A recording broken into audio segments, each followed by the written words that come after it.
On a certain day, two cows were grazing on the English meadow, English cows. One cow asked the other, "What is your opinion about the mad cow disease?" The other cow said, "I don't care a hoot, I'm anyway a helicopter." Being a mystic, being a realized being is just like this. A cow realizing that it's a cow and it becomes a celebrated cow. Holy cow, isn't it? Is it that simplistic? So let me tell you my story. So as a child, one thing that I realized was that I was utterly, absolutely ignorant. And everybody around me seemed to know just about everything. I did not know anything at all. So because I did not know anything, I had to pay enormous attention towards everything. My sense of attention became like this: if I see a leaf, I could just sit there looking at this leaf, just staring at it for hours. If I sat up in my bed, just staring at the darkness, I could just do this for the whole night. So this attention brought a completely different level of involvement and interaction with just about anything and everything around me, animate and inanimate. But everybody else seemed to know everything and they were just going about their life busy and happy. But I was just staring at every little thing. Then I realized that even they did not know anything. It is just that they had their assumptions and belief systems that they were happy with, either their own or what was handed down to them by someone else. And they not only knew about what is here, they also knew about other worlds, about gods, about heavens and everything. And here I was struggling to figure out what is what. So this so intrigued me that I started planting myself outside a major temple here in Mysore, because I wanted to really see, after having a meeting with God, after having a conversation with God, how people will be. So I stood there intensely observing every face that's walking out of the temple, and generally I heard local gossip. Sometimes in Indian temples, your footwear walks away with someone else, and then I hear people cursing the creation and the creator. I always found people walking out of restaurants always had more joyful faces than people walking out of temples. Divine versus dosa. Dosa seems to win. I could not come to terms with this, and so I slowly became more and more and more skeptical about everybody and everything around me. Skeptical about social structures, political systems, religious beliefs, even scientific theories, because none of them match with my experience of life. On a certain day, I started moving towards Chamandi Hill. You must see this place. And there is a tradition in Mysore. If you have something to do, you go to Chamandi Hill. If you have nothing to do, you go to Chamandi Hill. If you fall in love, you go to Chamandi Hill. If you fall out, you go to Chamandi Hill.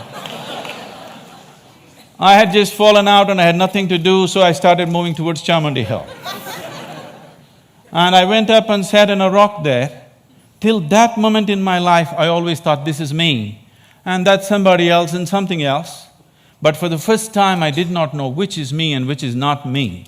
Suddenly, what was me was just all over the place. The very rock on which I was sitting, the air that I breathed, the very atmosphere around me, I had just exploded into everything. That sounds like utter insanity. This, I thought, lasted for 10 to 15 minutes. But when I came back to my normal consciousness, I was about 4.5 hours. I was sitting there, fully conscious, eyes open, but time had just flipped in my experience. For the first time in my adult life, tears were flowing down, and I've always been peaceful and happy, that was not an issue, but here I was drenched in a completely different kind of blissfulness, every cell in my body bursting with ecstasy.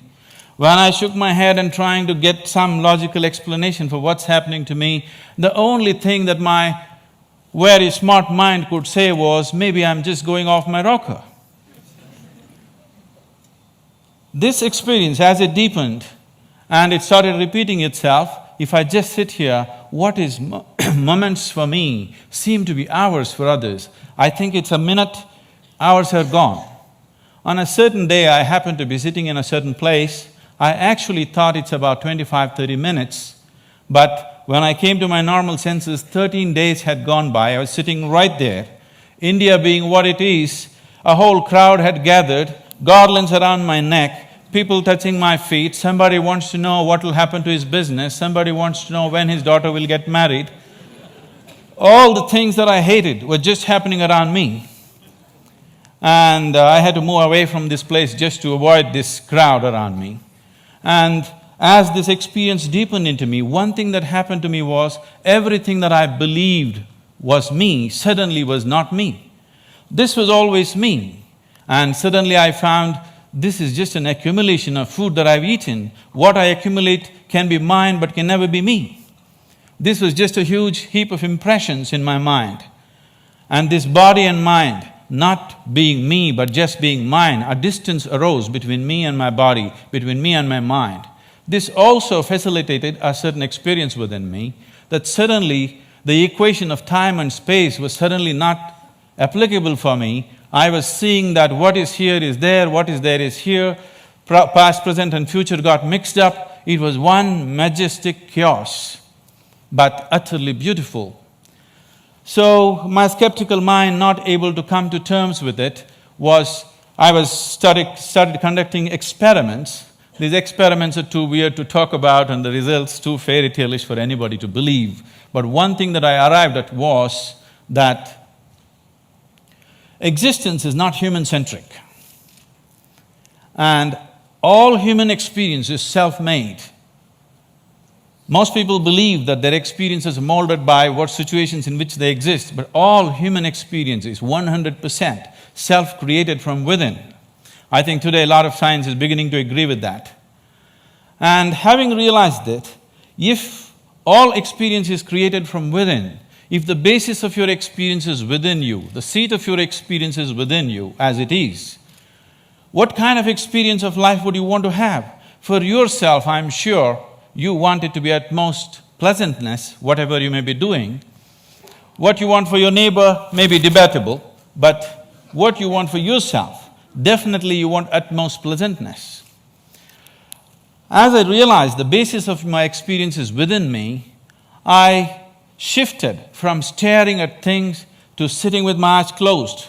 This was a dimensional shift in my life, from staring to sitting with my eyes closed.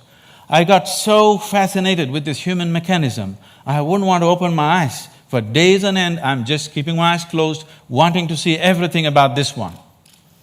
And what I realized was, if I take a piece of bread and put it into this system, this piece of bread becomes my body in a few hours, and I begin to experience this as myself.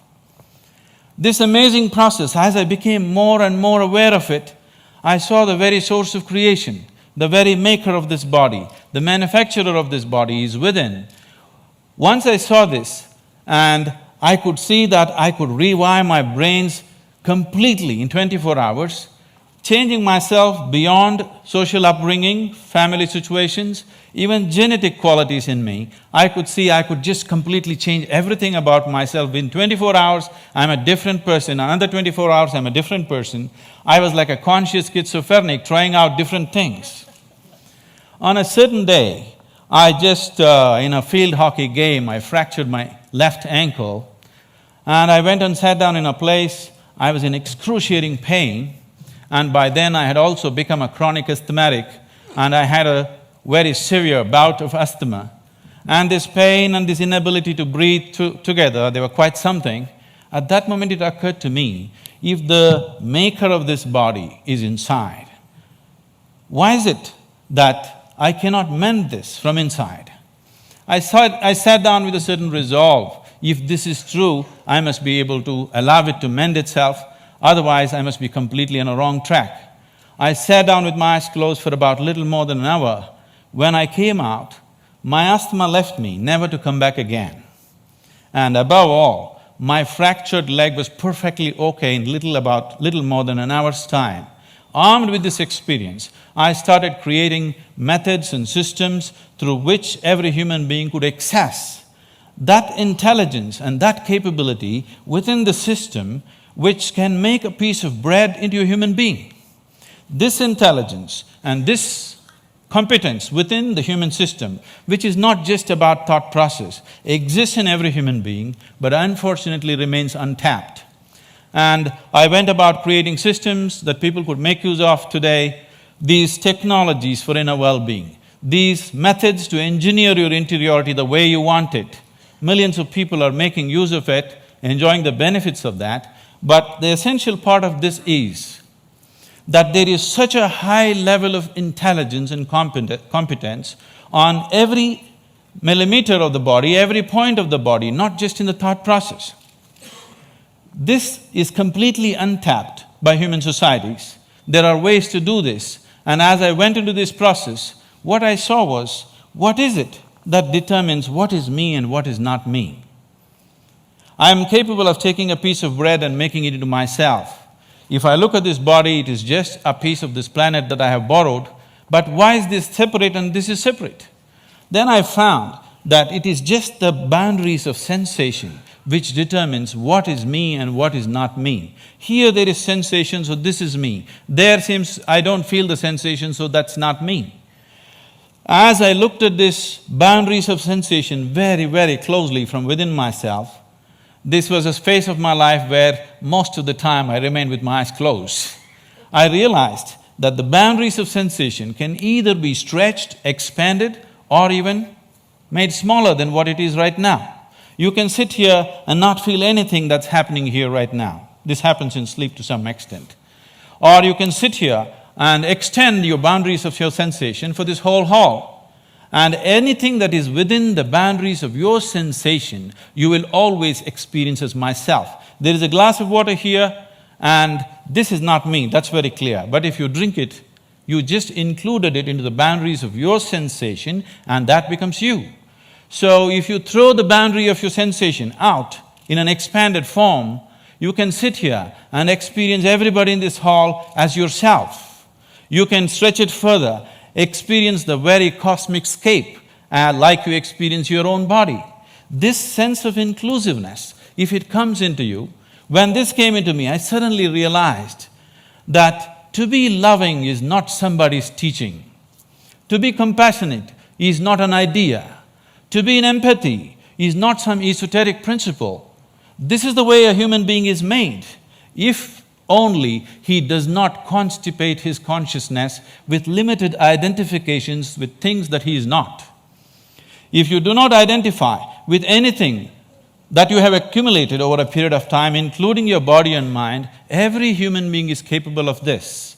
When it comes to external situations, each one of us are differently capable. But when it comes to inner situations, every one of us is equally capable. No human being is better endowed than the other when it comes to the inner realm. It's only in the external situations that we are all differently capable. If this inclusiveness enters human life, if you can sit here and experience people around you as yourself, I don't think I have to teach you to be good. I don't think I have to teach you to love. I don't think I have to teach you to care.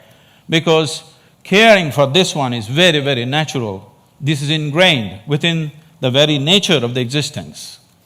This inclusiveness definitely has to touch humanity, so this became my life, my work and my endeavor to develop methods so that people can experience this inclusiveness. If this inclusiveness is experienced by humanity, particularly by the leadership, people who wield power and different aspects of responsibility in the world, definitely we could find solutions for everything, because today, we as a generation of people, this is very significant, for the first time, we are capable of addressing every human problem on this planet of nourishment, health, education, ecology, you name it, we can address it all. We have the necessary resource, capability and technology for the very first time. But are we going to do it simply depends upon how inclusive is our experience of life. If you stand here and you experience this planet as yourself, I don't think I have to tell you, take care of it. Every human being would do his best. When we do not have this inclusiveness, what we could do, we will not do. In our lives, if we do not do what we cannot do, that is not a problem. But if we do not do what we can do, we are a disaster. My hope and my work is just to see that we as a generation of people do not become that kind of a disaster, that what we can do, we will definitely do. And right now, what we can do compared to what we could do 100 years ago is so incredibly different, so incredibly different. But what's missing is an all-inclusive consciousness, a all-inclusive experience of life. If only we bring this about in the leadership, in the people, only then we will seek solutions that are relevant for all. Otherwise, we'll go about dabbling, in the name of creating solutions, we go about creating more and more problems. If we truly have to create solutions that are relevant for all, an experience of absolute inclusiveness has to happen to humanity, and it's possible. Thank you very much.